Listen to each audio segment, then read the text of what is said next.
नमस्कार। मैं प्रथम वर्ष कला हिंदी साहित्य के कवि सूर्यमल मिश्रण द्वारा रचित वीर सतसई के दोहों की आपको सप्रसंग व्याख्या करवा रही हूँ। हम अब तक वीर सतसई के 5 दोहों का अध्ययन कर चुके हैं।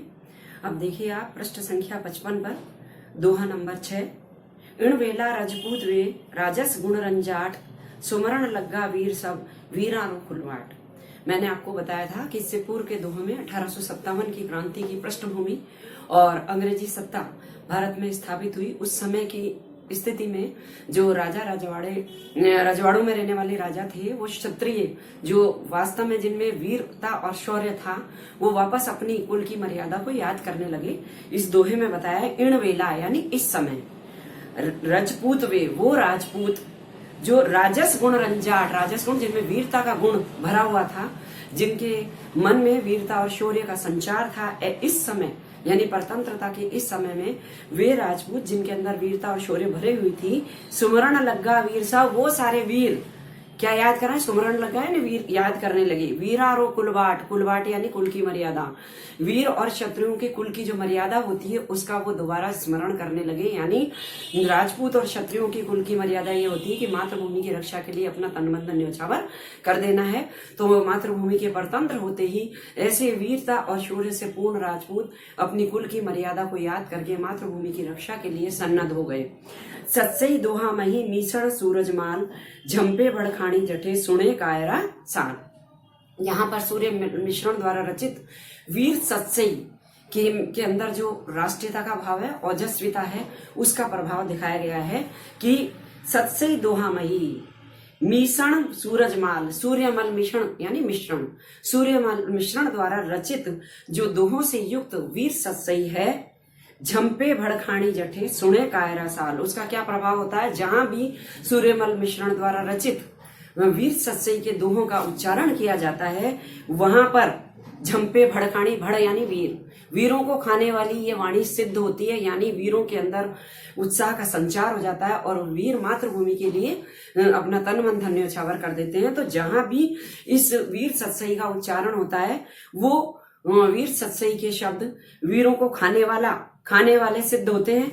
और सुने कायरा साल, जो कायर पुरुष होते हैं वो उसको सुनकर साल, हृदय में उनके साल होता है यानी पश्चाताप होता है कि उन्होंने मातृभूमि के लिए अपना तन मन धन न्यौछावर नहीं किया। इसी प्रकार नथी रजोगण जानरा वा पूरो न उफाण, वे भी सुनता ऊफणे वीरा पूरा वीर प्रमाण।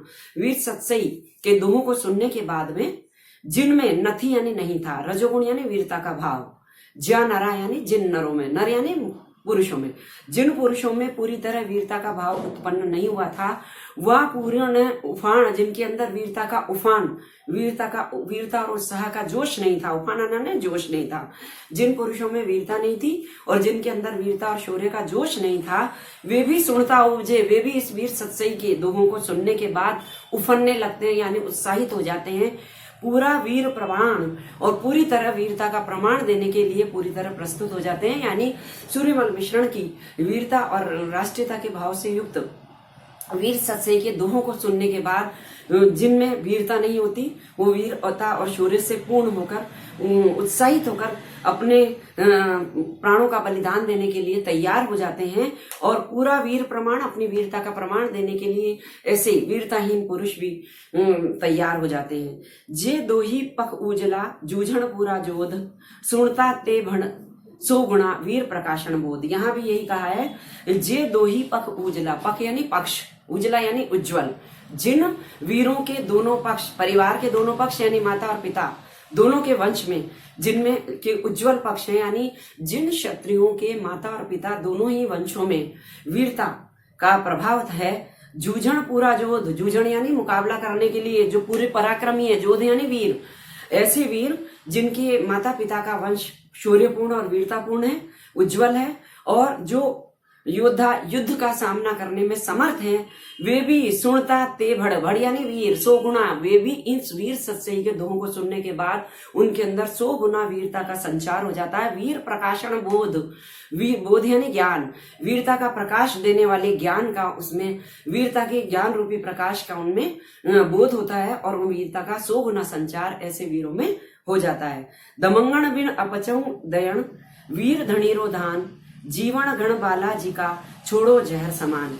अब इस पद में वीर धनीरो धान, वीर योद्धा यानी जो क्षत्रिय वीर है, धनी यानी स्वामी, वीर स्वामी का जो धान यानी भोजन होता है वो बहुत प्रभावकारी होता है। यानी जो वीर और क्षत्रिय आश्रयदाता होता है उनका अन्न खाने पर भी लोगों में यानी जो उनके आश्रम में रहते हैं उन सैनिकों में भी वीरता का संचार होता है। इसलिए दमंगण बिन अपचौ दयण, जो वीर साहसी आश्रयदाता होता है उनका भोजन दमंगल यानी युद्ध के बिना, अपचौ दयण वो भोजन पचता नहीं है। यानी वीर स्वामी का अगर भोजन करते हैं तो उसका उपकार चुकाना होता है युद्ध करके, लेकिन अगर युद्ध के बिना वीर स्वामी का भोजन कर लिया तो वो अपच कर देता है यानी पचता नहीं है।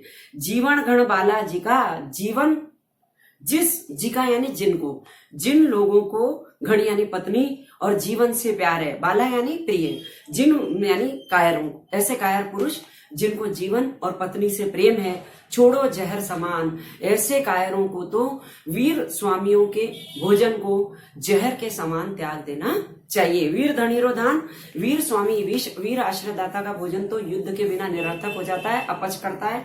अतः जो लोग कायर हैं, जिन्हें जीवन अच्छा लगता है, पत्नी अच्छी लगती है, यानी जो युद्ध करना नहीं चाहते, उनको जहर के समान वीर स्वामी के अन्न को छोड़ देना चाहिए। न डाकी अरे खावणो आया केवल बार, बदा बदी निज खावणो सो डाकी सरदार। यहाँ भी सच्चे वीर डाकी सरदार यानी सच्चे वीर सेनापति का क्या गुण है इसका वर्णन किया गया है। नह डाकी अरे खावणो, डाकी यानी वीर, जो वीर केवल अरिक यानी शत्रु को खाता है, यानी आया केवल बार यानी अवसर आने पर, युद्ध का अवसर आने पर जो वीर केवल शत्रु को परास्त करता है वो सच्चा वीर नहीं होता है। सच्चा वीर कौन होता है?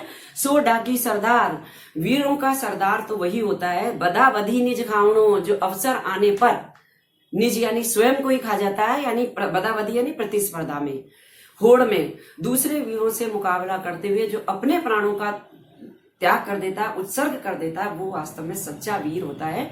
तो सूर्यमल मिश्रण की इन दोहों में, प्रथम 3 दोहों में तो वीर सत्सई की वीरता का प्रभाव वीरों पर किस प्रकार पड़ता है इसका वर्णन किया गया है, और बाकी दोहों में वीर स्वामी क्षत्रिय, वीर आश्रयदाता और वीर राजाओं के भोजन का प्रभाव और उनके कुल की मर्यादा और उनके शौर्य का वर्णन किया गया है। धन्यवाद।